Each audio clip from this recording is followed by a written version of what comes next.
Bueno, pues muchas buenas noches a todos. Muchas gracias por estar aquí con nosotros y compartir el webinar del capítulo español del American College. Y como sabéis, el tema de hoy es la cirugía ambulatoria y hablar del pasado, presente y futuro de las unidades de cirugía mayor ambulatoria. Y a moderar este webinar se le pidió a un experto, un reconocido experto nacional en el tema, como sea el doctor Fernando Cobo Durande, del Hospital de Virgen del Rocío, para que ejerciese de presentador y escogiese él los ponentes que obviamente presentará él, que los ha escogido. O sea que muchas gracias a todos por estar aquí, muchas gracias a Fernando Luis por estar aquí. Y Fernando, tú quieres. Muy bien. Como decía el doctor Grande, vamos a tratar este sugestivo tema de la evolución de las unidades de cirugía mayor ambulatoria en nuestro país, el pasado, el presente y el futuro. Agradecer en primer lugar al capítulo español del Colegio Americano de Cirujanos, al doctor Grande, al doctor Ramia y al doctor Lelpo, su amable invitación para desarrollar este interesante tema. Bueno, me han designado como moderador, aprovechando el comienzo del año 24, en el que, como no podía ser de otra forma, hemos agradecido esta invitación y, como decía el doctor Grande, pues mi pasado es efectivamente de unos 25 años dirigiendo la unidad de cirugía ambulatoria de Virgen del Rocío. He tenido diversos cargos y como tal pues trato de seguir llevando la cirugía ambulatoria a las metas que aún debe de alcanzar en nuestro país. Como dijo el doctor Pellegrini, ex presidente del Colegio Americano de Cirujanos, la cirugía del futuro se basa en 5 pilares fundamentales: la innovación, en la eliminación de las fronteras entre especialidades, en la búsqueda continua de la calidad y en la seguridad en los resultados obtenidos, resultados basados en la profesionalidad y en la introspección de cada uno para sí mismo en el logro de los mejores objetivos. Y todo ello regulado siempre buscando un coste eficiente, el que el coste sea posible en la realización del procedimiento que se plantea. La innovación es la búsqueda de nuevos procedimientos y la CMA es un ejemplo práctico y claro de lo que significa innovación, como modelo organizativo histórico y cuya vigencia y actualidad es, si cabe, aún más patente en estos momentos de crisis que pensábamos que ya habían pasado pero han vuelto otra vez. Crisis económica, social y sanitaria por la pandemia del COVID-19 y de las diversas gripes que nos visitan de vez en cuando. Vamos a ver cómo evolucionan nuestras unidades desde las conocidas en el año 90 en Viladecans hasta las posibles que podamos obtener en el futuro en nuestras unidades. La planificación de la cirugía ambulatoria en sus propias unidades no es fácil, hay que tener claros los conceptos, el mercado al que va dirigida, dónde se localiza, si hace falta o sobra por vigencia de más unidades en el área que dediquen sus metas a arreglar los mismos problemas de la patología, la formación, que puede ser médica o debe ser médica y de enfermería también, pregrado y posgrado, formación continuada, instalaciones, tecnología. Debe tener claro el plan de negocios. Acuérdense que un problema básico para el desarrollo de la cirugía ambulatoria fue el pago por el procedimiento realizado en cada centro. La futura expansión, en lo posible planes a 5 años aproximadamente, qué CAEX mix debemos aceptar en nuestro centro y la expansión en el mercado que tengamos a nuestra disposición.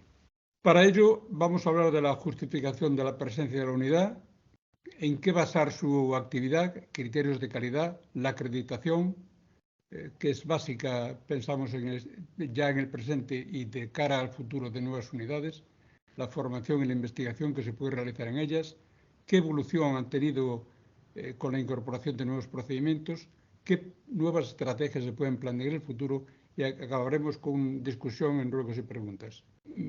dos palabras para acabar con estas máximas de dos expresidentes de la IAS, el doctor Paul Jarrett y Lindsay Roberts, en el que los criterios básicos para que funcione bien una unidad deben ser estándares elevados de calidad y seguridad, al menos los mismos que se proporcionan a los pacientes con ingreso, ser coste eficiente, sostenible y tener unos elevados niveles de satisfacción en las encuestas realizadas a la población tributaria. Para ello contamos con dos especialistas, dos expertos en el tema, el doctor Luis Hidalgo, cirujano general digestivo del Hospital de Mataró, donde es coordinador de la CMA, máster en gestión hospitalaria, presidente del Comité Científico de ASEGMA en este momento, miembro del Comité Ejecutivo de la Asociación Internacional de Cirugía Ambulatoria y miembro de la Asamblea General también de dicha asociación.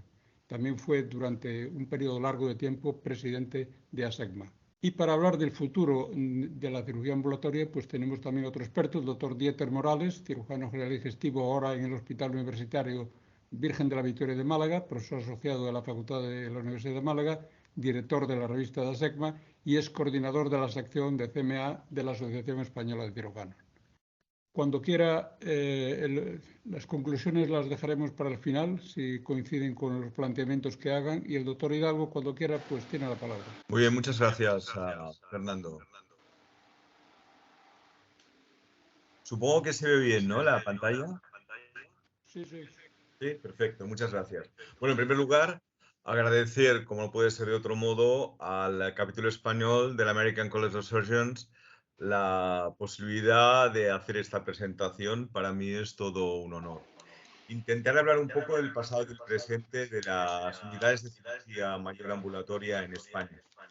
No tengo ningún conflicto de intereses y me gustaría centrar el tema definiendo qué es la cirugía mayor ambulatoria. La cirugía mayor ambulatoria no es más que una modalidad asistencial. Es una alternativa a la hospitalización convencional, como son el hospital de día o el hospital a domicilio. Y se basa en intentar conseguir una gran eficiencia, es decir, mantener la calidad asistencial, pero llevando a cabo un ahorro de costes, básicamente intentando ahorrar el recurso cama, y por otra parte en una seguridad clara del paciente que se basa en la prevención de vías y trayectorias clínicas. Para la Asociación Internacional es cirugía mayor ambulatoria todo aquel procedimiento que se lleva a cabo en la unidad de cirugía mayor ambulatoria, excluyendo la cirugía menor o procesos ambulatorios, donde el paciente es dado de alta el mismo día en que se lleva a cabo el procedimiento. Es decir, excluye explícitamente la pernocta en el hospital. Ese es un concepto muy importante porque da lugar a una serie de errores luego al catalogar los procedimientos. Por tanto, no es cirugía mayor ambulatoria, la cirugía de consultorio, no lo es la cirugía menor, lo que habitualmente llamamos cirugía local, no lo es la cirugía ambulatoria de recuperación alargada, aquellos procedimientos que tienen una estancia hospitalaria de menor a 23 horas, que evidentemente incluyen el ingreso y la utilización del recurso cama por parte del paciente, y muchísimo menos la cirugía de corta estancia, que, como sabéis, es la cirugía que tiene una estancia hospitalaria inferior hasta 72 horas. Y bueno, imprescindible para hablar de cirugía ambulatoria, la existencia de una unidad con estructuras mínimas como una recepción y una sala de adaptación al medio, y yo creo que es importante que haya un coordinador de la unidad. La ubicación de los quirófanos, como veremos ahora, y la sala de reanimación pueden ser variables, y reiterar el concepto de que no forma parte de la cirugía ambulatoria cualquier proceso que comporte un curso posoperatorio inmediato en una sala de hospitalización convencional, y que el paciente tiene que ser dado de alta el mismo día de la intervención. Siendo así, tenemos diversos tipos de unidades. Unidades integradas, que son aquellas que comparten el bloque quirúrgico con la cirugía en régimen de hospitalización convencional, que pueden ser de tipo 1 cuando los quirófanos se comparten en ambas modalidades asistenciales, o de tipo 2 cuando la cirugía de manera ambulatoria, aunque sea en el bloque quirúrgico central, tiene unos quirófanos propios. Las unidades autónomas que comparten la unidad con el propio edificio del hospital, las denominadas satélites, que tienen edificios aparte pero en el mismo recinto hospitalario, y las unidades independientes, como comentaba antes el doctor Docobo, que están fuera del recinto hospitalario. Básicamente el esquema sería una unidad integrada, todas tienen su propia recepción, pero una unidad integrada no tendría quirófanos propios ni reanimación propia, sí sala de adaptación, y estaría en el mismo edificio del hospital. La diferencia entre autónomas y satélites sería la presencia de un edificio en el propio recinto hospitalario, pero no en el mismo edificio arquitectónico del hospital, y las independientes que quedan fuera del ámbito hospitalario. La cirugía mayor ambulatoria en España se inicia en los años 80 en el Hospital de Denia. Hay una primera publicación en el año 1988 en la revista de la Asociación Española de Cirujanos en Cirugía Española, que se titula Cirugía ambulatoria, estudio piloto, y describe, es un estudio observacional de una serie de pacientes intervenidos de hernia inguinal de forma ambulatoria, con buenos resultados. Quizá cabe fijar el inicio real de la cirugía mayor ambulatoria en España a raíz del Simposium de Toledo en 1989 y el Congreso de Barcelona en 1992, auspiciados por las dos primeras unidades que hubo en el Estado, que fueron la unidad del Hospital de Toledo y la unidad del Hospital de Viladecans en Barcelona. A partir de aquí, en el año 94, se funda la Asociación Española de Cirugía Mayor Ambulatoria por los doctores Marín Morales, José Luis Porrero Carro y el doctor José Ramón Gutiérrez Romero, los tres cirujanos.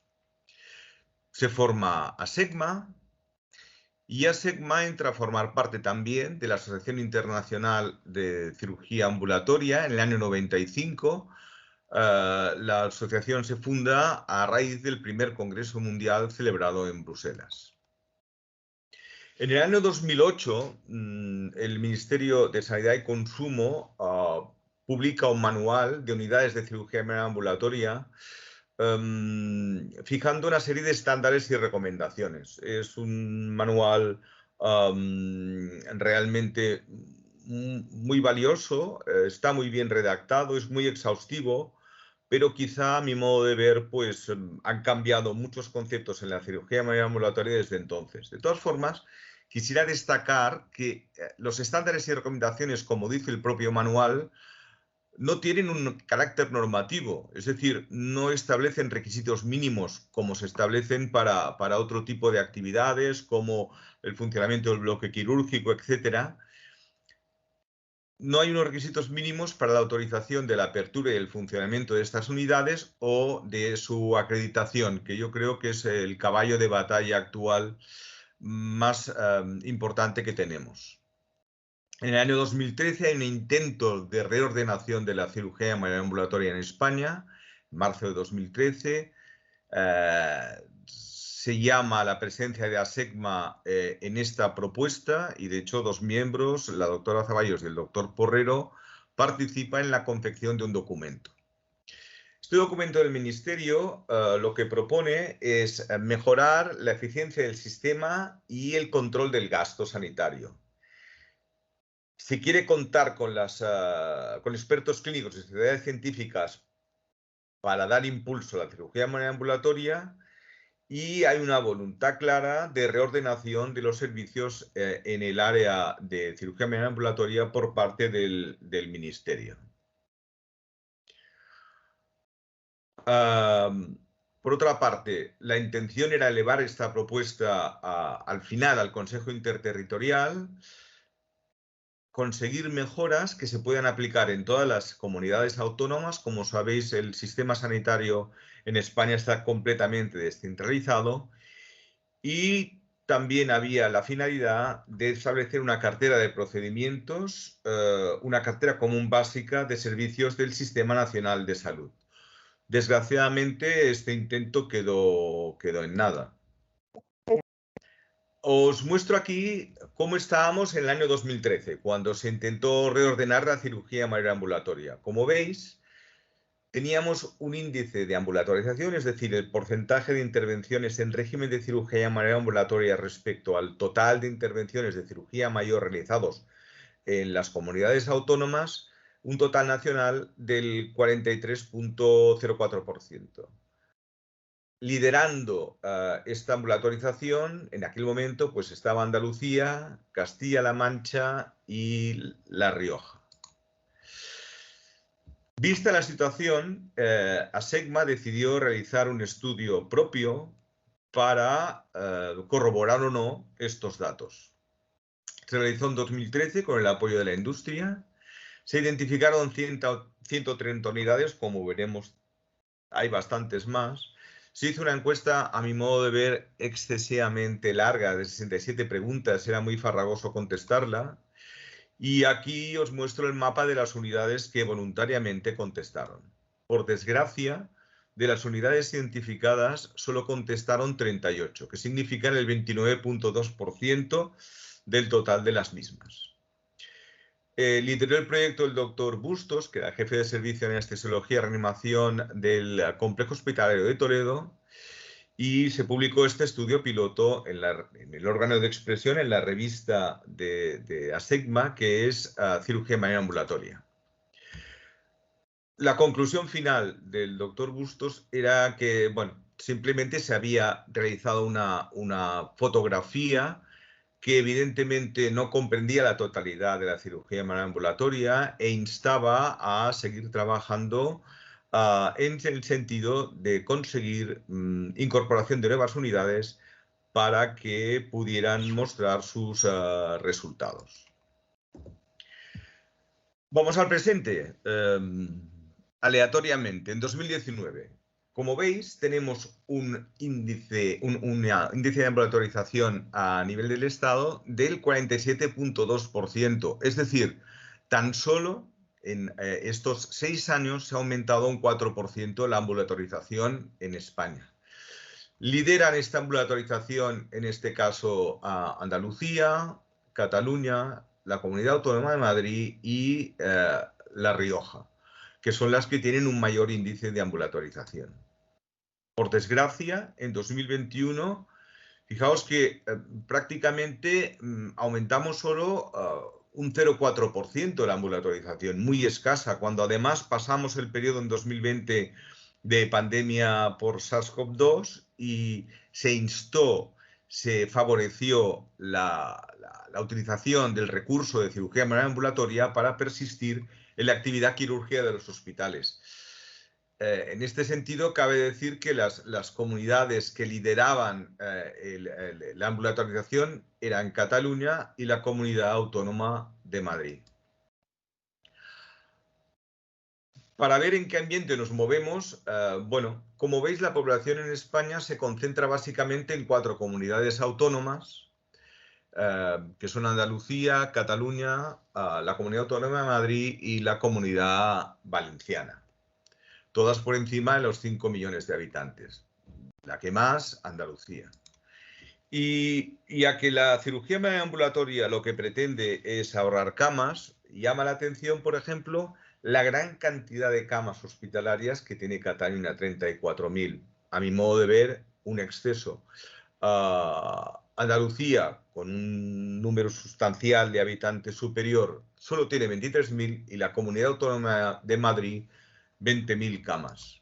Todo esto también está en el contexto de una gran cantidad de centros sanitarios en Cataluña, 204, Andalucía 131 y Madrid, la Comunidad Autónoma de Madrid, tiene prácticamente la mitad de centros que Cataluña.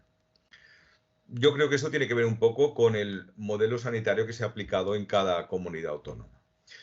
Pero yendo más concretamente al concepto de las camas que utilizamos, por 1.000 habitantes, Andalucía tiene 1,8 camas, la Comunidad de Madrid también 1,8 y lideran estas cifras Cataluña con 3,4 y Extremadura con 3,4. Es decir, esto nos muestra que probablemente el modelo sanitario que se aplica en determinadas comunidades autónomas no está favoreciendo la desaparición del recurso cama.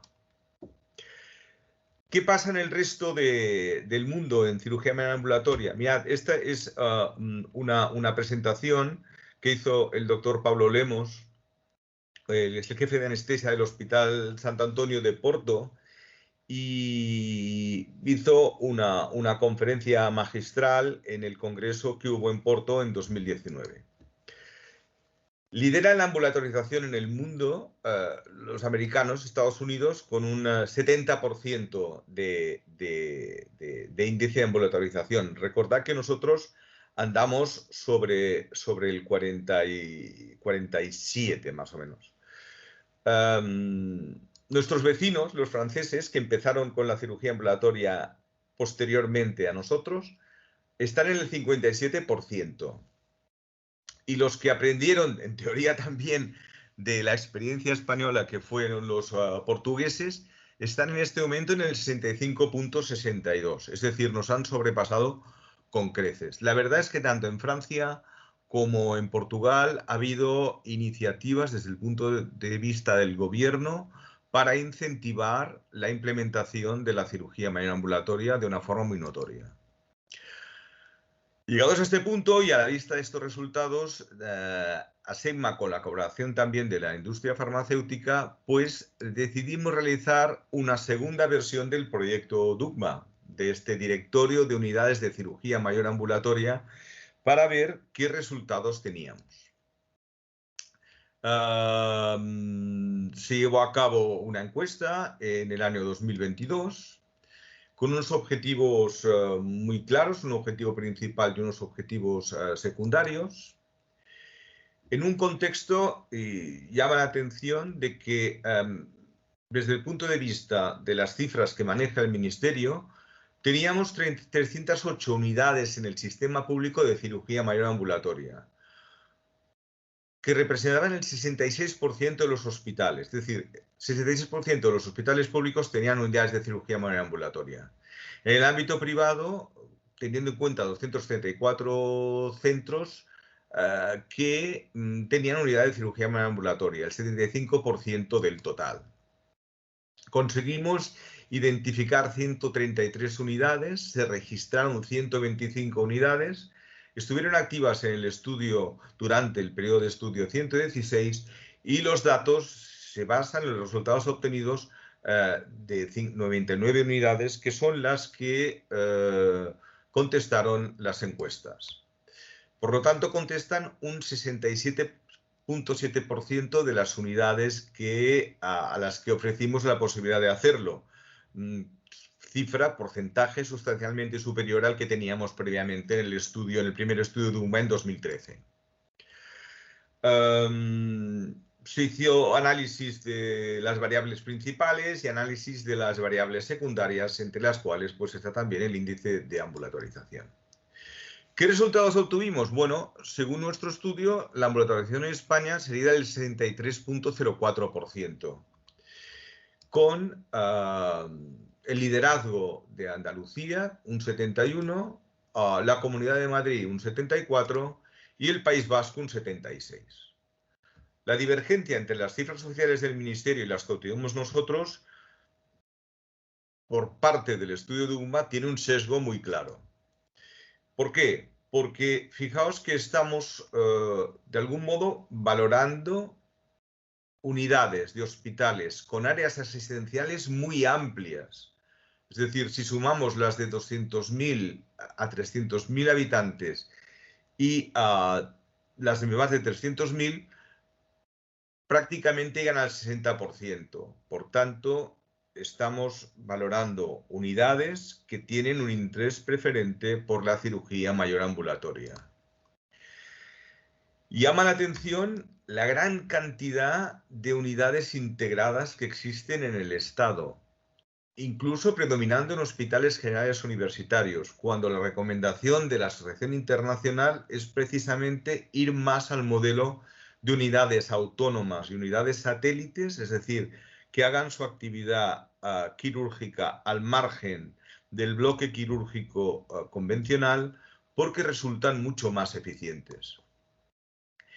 Y este es una encuesta demoledora. Este es un trabajo que realizaron el doctor Docobo, el doctor Cordero, que es el actual presidente de ASEGMA, y la señora Virtudes Navarro, que en aquel momento era vocal de enfermería de la Junta Directiva de ASEGMA, que realizaron esta encuesta con 61 hospitales de Andalucía, Murcia, Extremadura, Ceuta y Melilla. Había 18 hospitales que tenían una unidad con coordinador. No llegaba al tercio. Pero había gente que decía, yo hago cirugía ambulatoria, tengo unidad, pero no tengo coordinador, un 9.8. Pero fijaos que había un 55.7% de hospitales que hacían cirugía mayor ambulatoria sin unidad. O sea, estos pacientes, ¿dónde estaban? ¿Cómo estaban? ¿Dónde iban? ¿Dónde pasaban el periodo posoperatorio? No había ningún tipo de control en este sentido. Os muestro la experiencia que tenemos nosotros en mi hospital, como hay otras similares, ¿eh?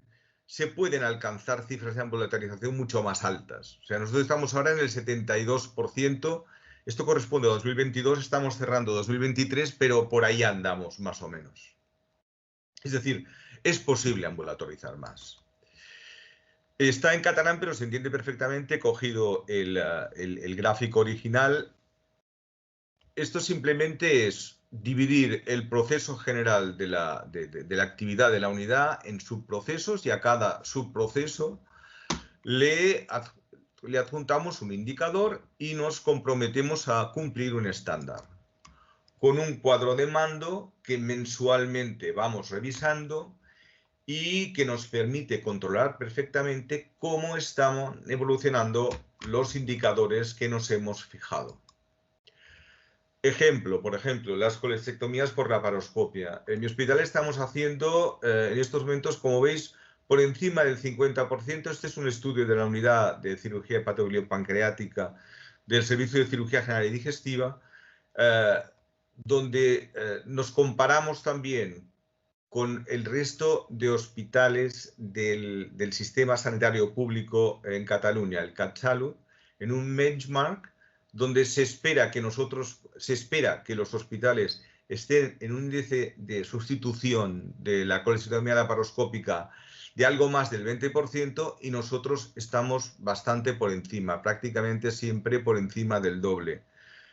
Todo esto teniendo en cuenta la voluntad de incrementar progresivamente la cartera de servicios. Ya estamos realizando cirugía metabólica en régimen de cirugía mayor ambulatoria, y estamos estudiando la posibilidad de realizar resecciones colónicas seleccionadas también en régimen de cirugía mayor ambulatoria. Ni que decir tiene, por ejemplo, servicios como el de cirugía ortopédica y traumatología, que están realizando un gran porcentaje de las artroscopias, por ejemplo, con finalidad terapéutica, también en régimen de cirugía mayor ambulatoria. Y esto se consigue porque, bueno, tenemos un sistema de gestión de la calidad. Nosotros estamos adecuados a la norma ISO desde el año 2003, en la actualidad la norma ISO 9001-2015, que me parece fundamental para el buen funcionamiento de la cirugía mayor ambulatoria. ¿Qué ha hecho ASEGMA en este tiempo para promocionar la cirugía mayor ambulatoria? Bueno, primero definirla de forma clara en base al concepto que tiene la Asociación Internacional. No repito el concepto que ya al principio os comentaba. Hemos establecido un convenio de colaboración con la Asociación Española de Cirujanos y con SEDAR, la Sociedad Española de Anestesia. Ambas sociedades tienen secciones de cirugía y de anestesia ambulatorias muy bien establecidas, que tienen un funcionamiento excelente, y esperamos poder colaborar tanto en el sentido de realizar estudios como en hacer propuestas para la acreditación de unidades, de forma que mejoremos tanto la calidad asistencial como la seguridad de los pacientes.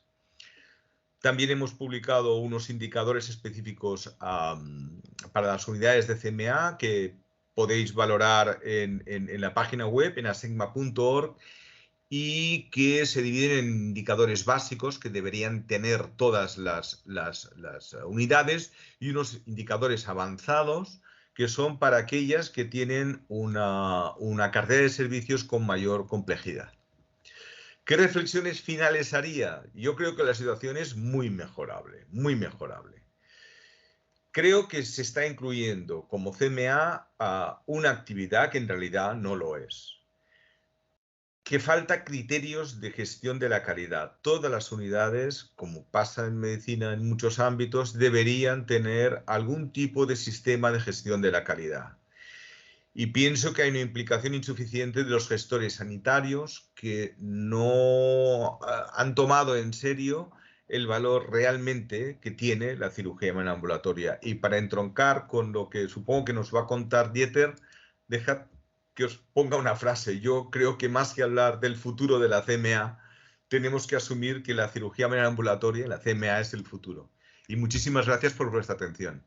En primer lugar, en nombre del Hospital Universitario Virgen de la Victoria y de la Universidad de Málaga, agradecer al capítulo español del American College, a su gobernador, al profesor Grande Posa, a su presidente y a su secretario, al doctor Benedetto Leipo, la amable invitación para participar en esta mesa. Para mí es un orgullo pues, estar rodeado de amigos y también, sobre todo, de maestros y de mentores. No tengo conflicto de intereses y, bueno, pues yo lo que quiero es poneros esta imagen, empezar con esta imagen, que es la de un soñador, que era Julio Verne, pues que en el siglo XIX escribió muchas novelas que a todos nos parecían cosas imposibles y, sin embargo, en el siglo XXI, en el año 2024 que estamos, pues nos sorprendemos de que muchas de las cosas de las que él habló pues son las cosas más naturales del mundo, ¿no? Yo también soy un soñador y creo que la cirugía mayor ambulatoria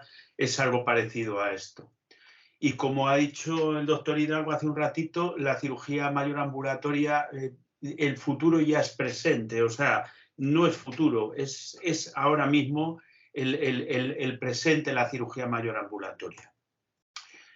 Quiero volver a insistir en definir qué es la CMA. Ya lo ha dicho él, pero no hay que cansarnos de repetirlo, y es la definición de la IAS. Los pacientes vienen al hospital, se intervienen y se van a casa el mismo día de la intervención. No pernoctan en el hospital, no se operan por la tarde y se van al día siguiente por la mañana, ¿vale?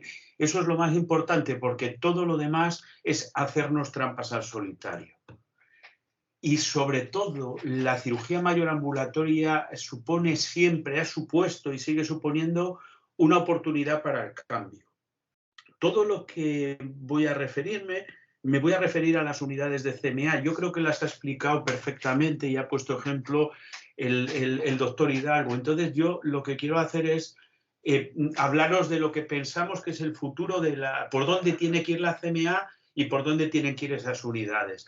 Yo creo que demostró bien claramente, como nos comentaba aquí el profesor Docobo durante la pandemia, lo que fue las asociaciones científicas, la Asociación Española de Cirujanos, la SEDAR, ASEGMA, jugaron un papel fundamental porque pusieron todas las armas a disposición de los profesionales sanitarios para que pudiéramos dar ideas y para que esa actividad quirúrgica que se tuvo que parar durante la pandemia la sacó adelante la CMA. Por tanto, es un clarísimo ejemplo de oportunidad de coste, que es un término económico o de gestión, y está claro que gracias a todas las recomendaciones que se hicieron desde todas estas sociedades, se siguió operando durante la pandemia.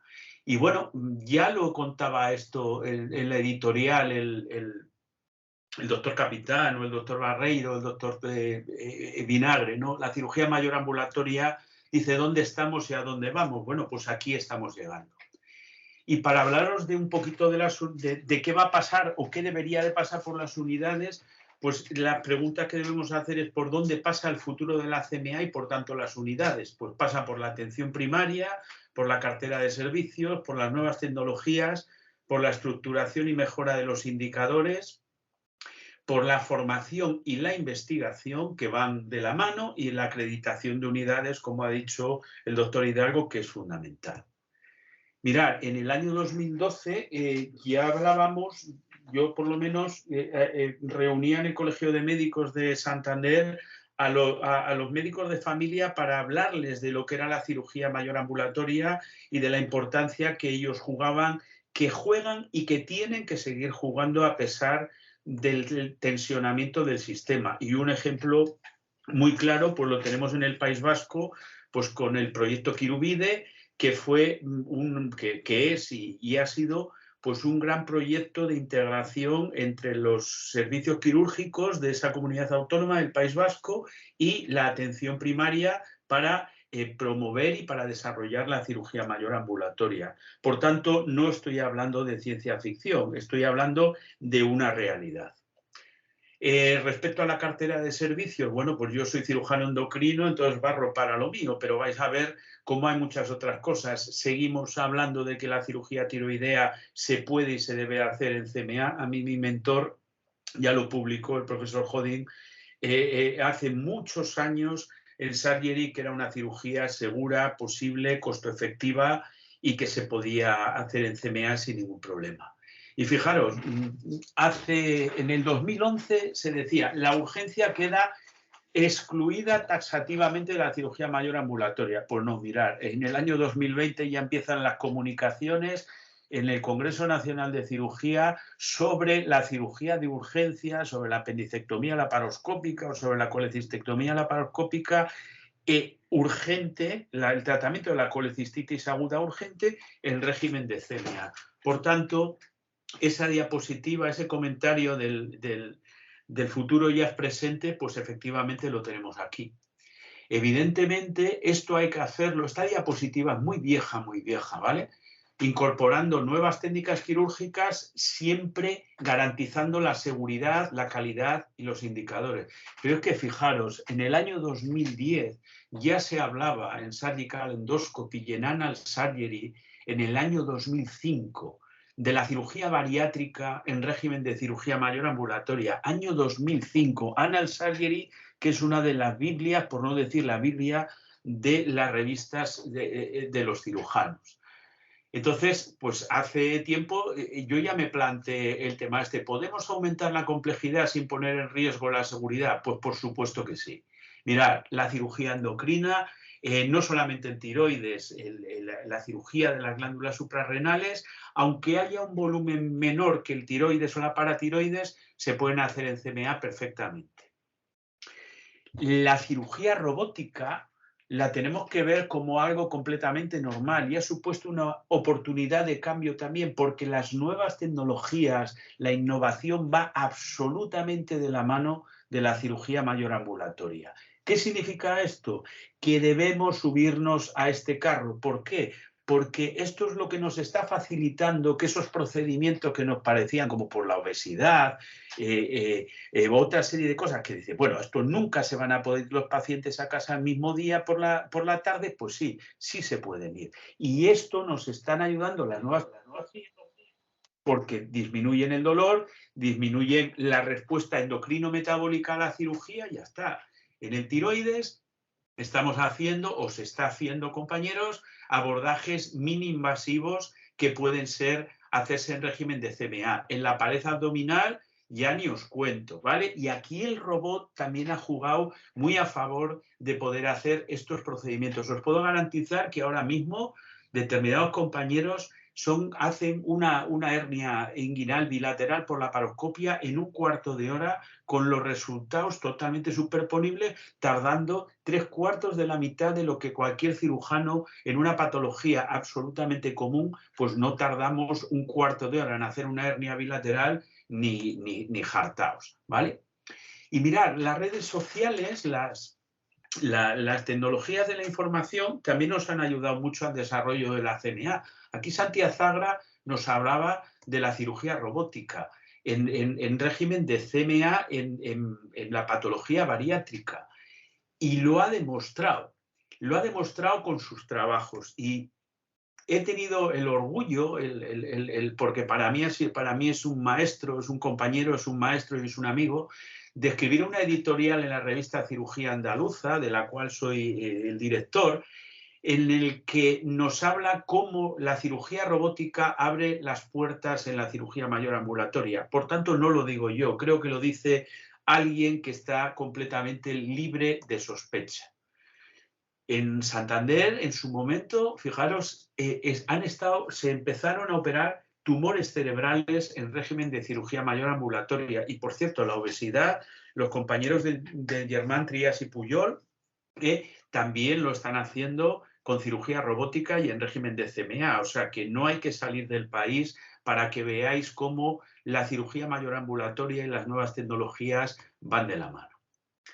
Bueno, las tecnologías de la información, como he dicho, y las nuevas tecnologías de comunicación, pues suscitan viejos debates, pero siempre hay nuevas soluciones, ¿no? En el año 2015, Pilar Argenté ya hablaba de esto en la revista CMA, pero es que en JAMA Surgery con posterioridad pues se ha incidido en la importancia de la monitorización a través de apps telefónicas de los pacientes para un mejor seguimiento y para poderles incluir en régimen de CMA. Por tanto, la telemedicina no solamente está hecha para los médicos, también para los pacientes.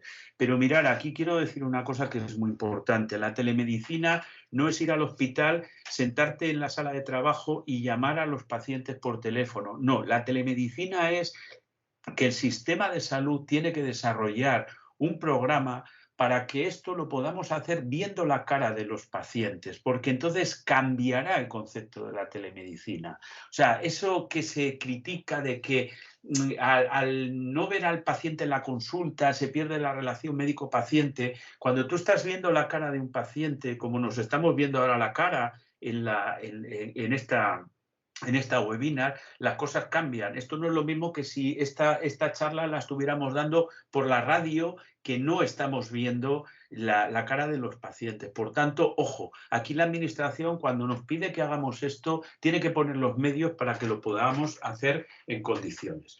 Un ejemplo de las redes sociales es la red Som Surgery, que nos permite divulgar, comentar, discutir a tiempo real con el Twitter, con el Facebook, ahora con la inteligencia artificial, con el GPchat, un montón de alternativas. Como os he dicho antes, los indicadores de calidad son absolutamente fundamentales. El doctor Capitán está trabajando desde ASEGMA de manera muy importante en ello. Y la gestión de la CMA de otros sistemas sanitarios es muy importante aprenderlo. Fijaros, yo tuve la oportunidad de estar en Estados Unidos un año y aprendí mucho de por qué allí se hacen las cosas en CMA y por qué no. Pero también os quiero decir una cosa. Cuidado, porque la medicina privada está cogiendo... No, cuidado, a mí me parece estupendo, pero la medicina privada sí que está viendo esto como una oportunidad de coste y ahora mismo está desarrollando la cirugía mayor ambulatoria a una velocidad tremenda. Entonces, a lo mejor también tenemos que empezar a aprender de instituciones privadas que no lo están haciendo mal.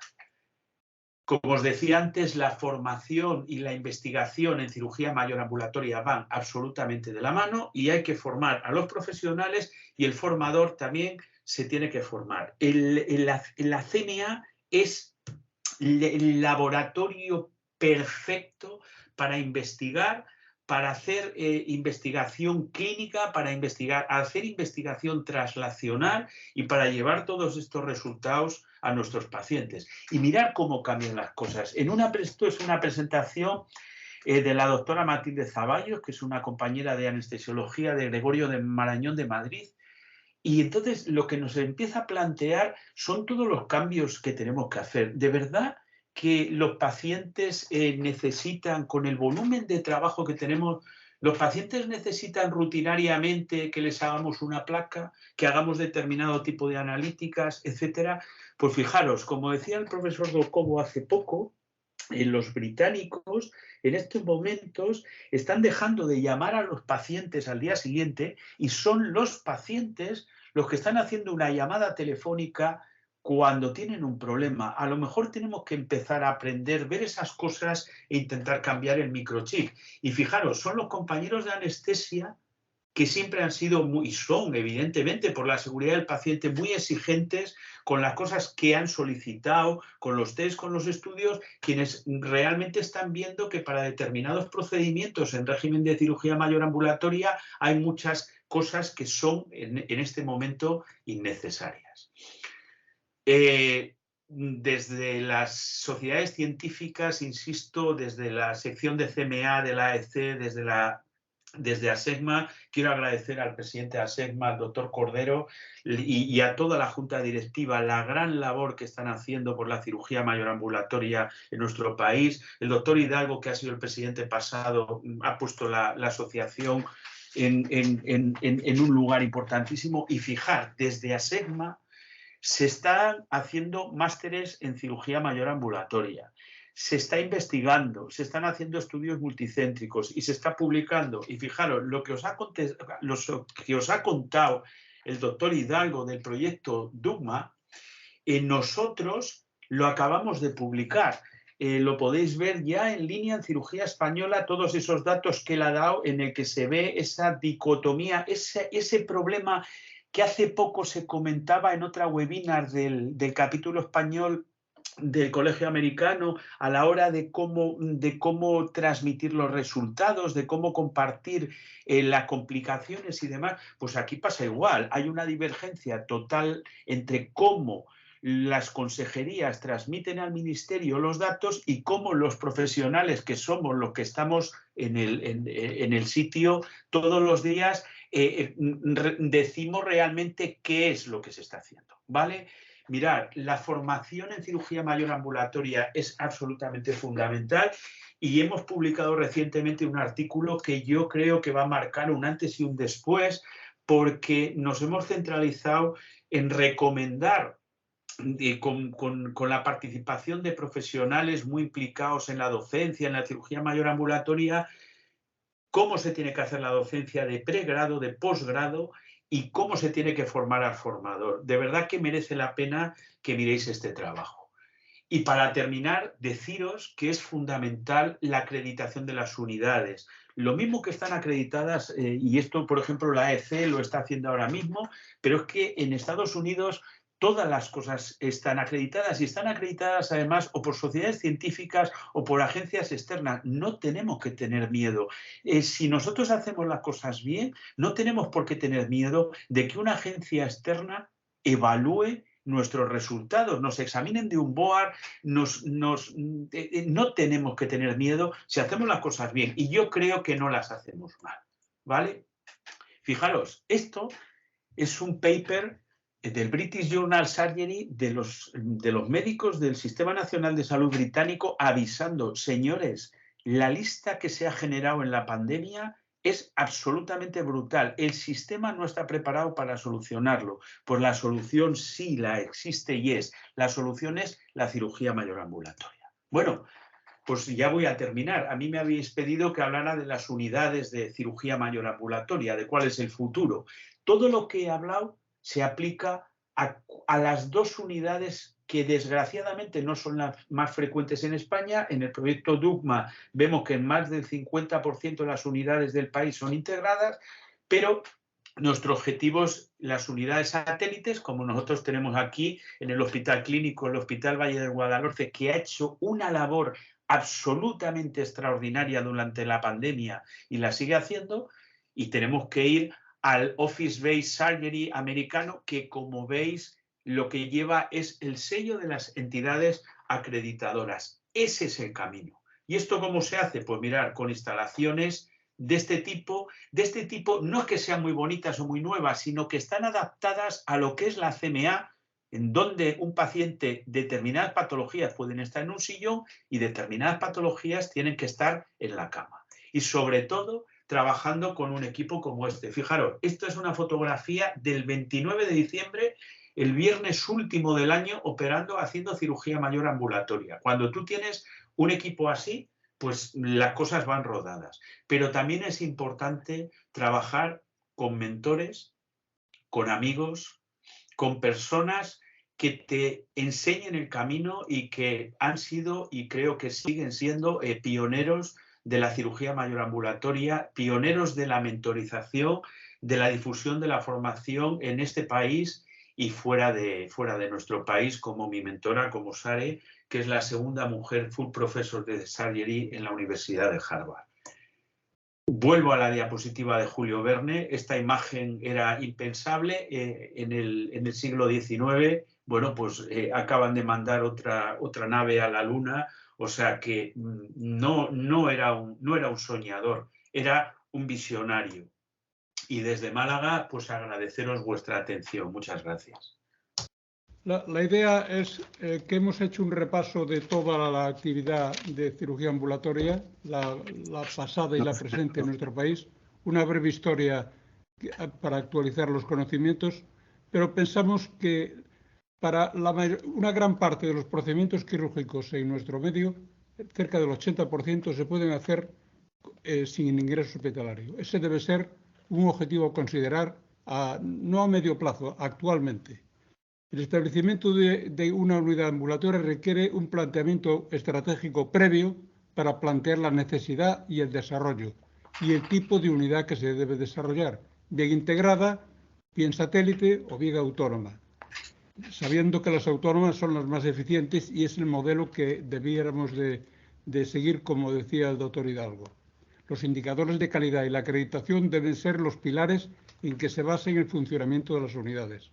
Hemos alcanzado en nuestro medio un alto nivel de ambulatorización, pero estamos muy lejos de alcanzar las metas que nos habíamos propuesto hace años. En los últimos años, lamentablemente, hemos llegado a una plataforma en la que no avanzamos y esto necesita un impulso de la Administración para que apoye este desarrollo de la ambulatorización. Hay que potenciar las alianzas como se ha hecho interespecialidades, debemos apoyarnos unos a otros y no haber obstáculos en el camino que nos dificulten este desarrollo. La incorporación de la cirugía laparoscópica y robótica en algunas unidades ya es una realidad, la laparoscópica en muchas, y la robótica va iniciándose y pensamos, como decía el doctor Morales, que es el futuro en las nuevas generaciones de médicos cirujanos debe ser que las técnicas más seguras y más eficaces sean las que se apliquen en las diversas unidades. De alguna forma, sigue un capítulo pendiente que es la implicación de la medicina de familia. La medicina de familia debe estar próxima a la unidad ambulatoria. Debe haber un contacto continuado, como pasó en el proyecto Querubide en el País Vasco, pero es algo que debemos de desarrollar en el futuro y que ver en nosotros un apoyo más que una dificultad en desarrollar y solucionar el problema que surge a un paciente que él va a tener que seguir llevando en el día a día. Muchas gracias a la sección y si tenemos alguna pregunta en el público, pues estamos dispuestos los ponentes a contestarla.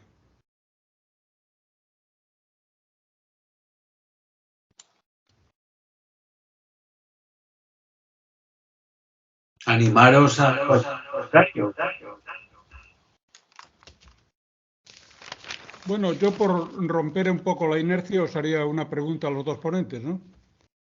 ¿Cómo veis la previsión está clara por nuestra parte, pero ¿qué se espera en los próximos años? ¿Cómo veis la evolución en los próximos 5 años? ¿Vamos a tener apoyo institucional? Vamos, yo, como sabéis, siempre fui partidario de que en el presupuesto hospitalario, en vez de hacer programas extras de tarde que generaba estancias hospitalarias, el dinero dedicarlo a la ambulatorización. No sé por qué no se puede aplicar en programas específicos de cirugía ambulatoria y dedicar ese programa, ese dinero que ya tiene el hospital para ambulatorizar procedimientos. ¿Qué os parece?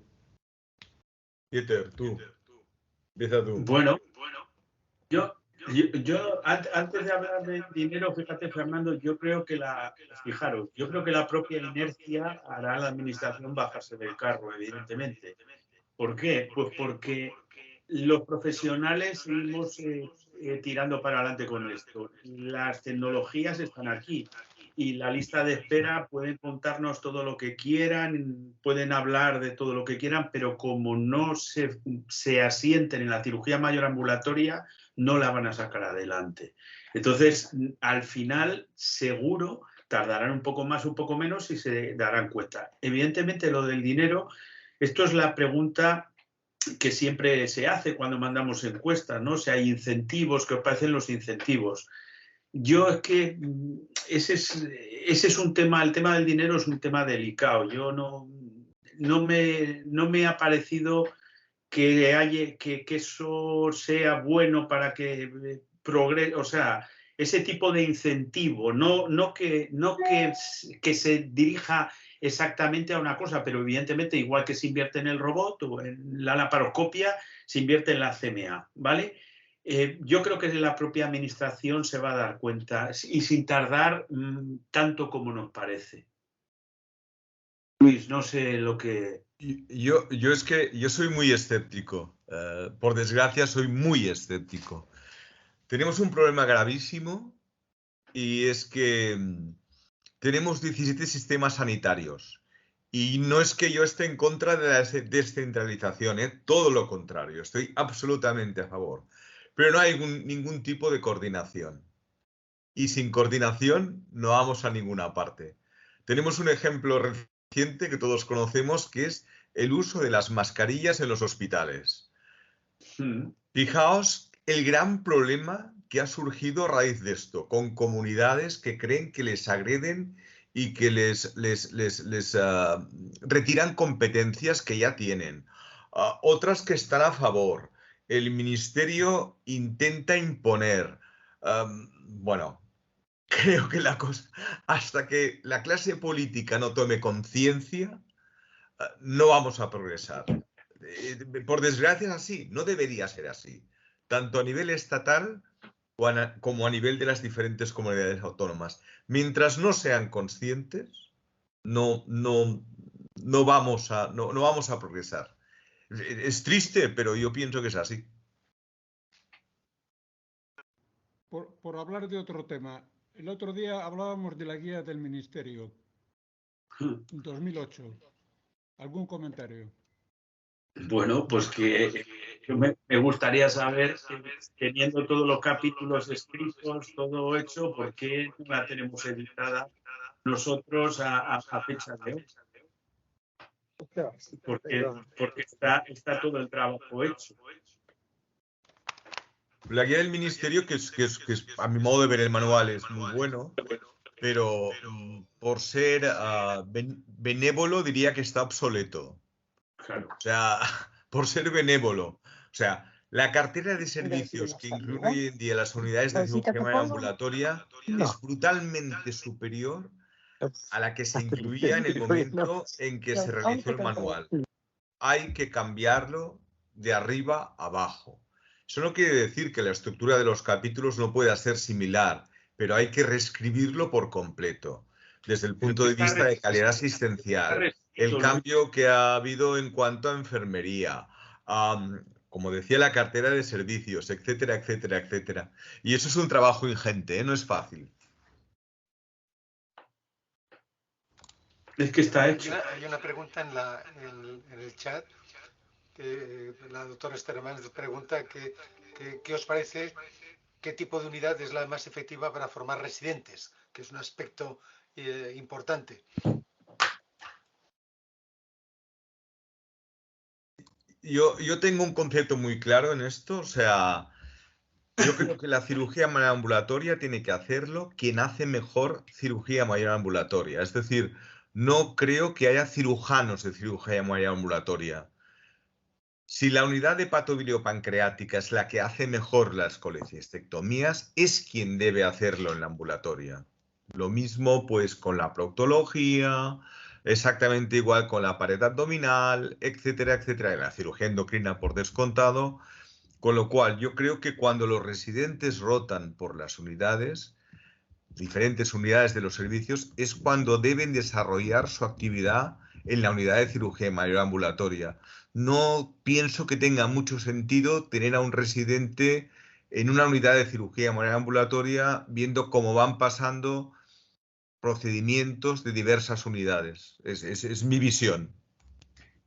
Hay el doctor Docobo ya lo publicó en su momento y además en el paper de formación en cirugía mayor ambulatoria esa pregunta la tenemos contestada porque una de las cosas que se propone es cómo tienen que rotar los residentes. Evidentemente, como dice Luis, pues donde mejor se hagan las cosas, pero tiene que quedar claro que una unidad satélite, por ejemplo, no tiene que ser, o sea, que siempre se ha considerado un problema, porque claro, son las buenas que están fuera del hospital y demás, pero el residente es que está fuera. Bueno, es que el residente que está en una unidad satélite de cirugía mayor ambulatoria durante el periodo establecido, está viendo a los distintos, o sea, en una unidad en la que van distintos profesionales, es decir, va el que hace la hepatobilio, el que hace la endocrino, el que hace la pared, a hacerlo y está ahí, al final es que no quiere marcharse de ese sitio, ¿eh? O sea que esa pregunta está resuelta, la contestamos en la publicación y de verdad. Además, el doctor Docobo en una de sus publicaciones también, de sus comunicaciones y publicaciones, que ha investigado mucho en este tema, también creo que está de acuerdo en él, porque era una de las cosas de las conclusiones de sus trabajos. Creo que son dos cosas distintas. Una cosa es que el residente rote por su programa en unidades de ambulatoria y otra es que la cirugía la haga el que mejor la hace. O sea, que puede ser un día a la semana la hagan los de hepatobilio y el tiroides lo hagan los miércoles los de la unidad de endocrino, ¿no? O sea, que son dos cosas. De cualquier forma, lo que exige eso es un control de la rotación del residente y, por otra parte, el coordinador de la unidad que lleve el registro de la actividad que haga cada residente, ¿no? En nuestra experiencia siempre ha ido bien esa rotación, ¿no? Llegamos con que no podían ir a la unidad porque quedaba a 500 metros, o sea, el residente no podía salir del hospital madre y al final los residentes son los que demandaban ir a la unidad, porque era donde más ayudaban y más operaban. En un periodo de 6 meses operaban más de 100 hernias en aquella época, ¿no? Con lo cual llegaban casi sin saber coger el bisturí y salían enseñando cómo se operaba una hernia en aquella época. Ahora con la laparoscopia supongo que será algo parecido, ¿no? La mayoría de ellos salen a operar por cirugía mínimamente invasiva, ¿no? De cualquier forma, estoy de acuerdo con Luis en el sentido de que debe enseñar a hacer los procedimientos el que mejor los haga y el que tenga habilidades para ello.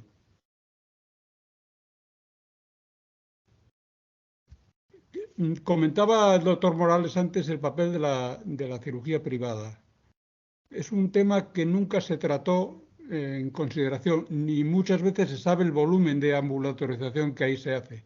Sabemos que hoy en día se derivan muchos procedimientos de la cirugía de la medicina pública a entes privados, ¿no? Muchas veces el resultado no es fácil de controlar, pero de alguna forma estas entidades debieran de servir a la formación y al trabajo sobre las listas de demora, ¿no? Las listas de espera y valorar siempre la calidad con que se haga, claro. ¿Qué te parece, Dieter?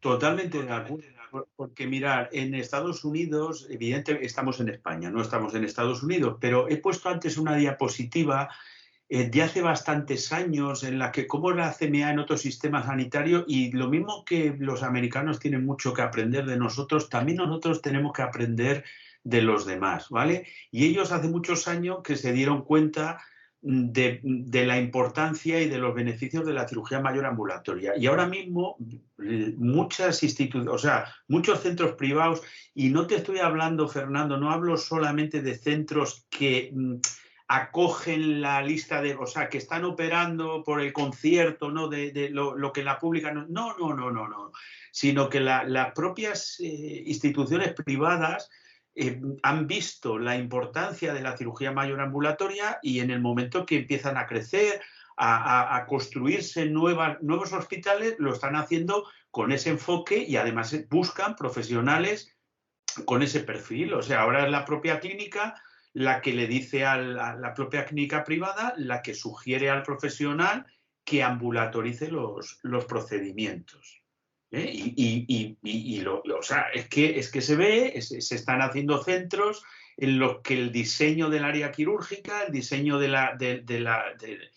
tal, incluye una unidad de cirugía mayor ambulatoria. Y ojo, no estoy hablando de centros que se dediquen a operar la concertada, ¿eh? Estoy hablando de instituciones de centros privados, no hace falta dar nombres, que hay muchos en este país y en los que además se puede trabajar perfectamente y sin ningún conflicto con la medicina pública. Yo es que no creo en el concepto gestión pública, gestión privada. Igual que no creo en el concepto medicina pública, medicina privada. O cirugía pública, cirugía privada. La cirugía es de calidad o no es de calidad. Entonces, creo que eso es aplicable tanto al ámbito público como al ámbito privado. Hay que hacer las cosas dignamente en ambos estamentos, a mi modo de ver. En este caso lo decía por el desconocimiento que hay de los resultados y del número de pacientes operados en la cirugía no pública. Pero, Fernando, si yo creo que no sabemos exactamente qué hacemos en la pública, que en teoría estamos fiscalizados, por decirlo de algún modo. Imagínate tú ya en la privada. Claro, es que... Que sí, que no es nada fácil, pero de alguna forma sería bueno saberlo, ¿no? Sí, pues ya me entiendes.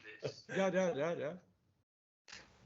Muy bien, pues yo creo que ya hemos revisado el estado actual, pasado y lo que se espera en el futuro.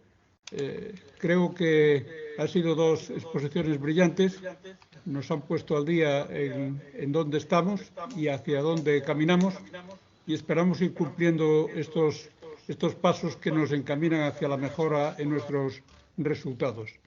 Yo quisiera agradecer a la Junta de la sección la oportunidad que nos ha dado para expresar nuestros afanes, nuestros caminos hacia seguir, en los cuales seguiremos insistiendo para trabajar a todos los niveles para mejorar la oferta de la cirugía ambulatoria a nuestros pacientes, que pensamos que en una mayor parte de ellos se beneficiará de su aplicación.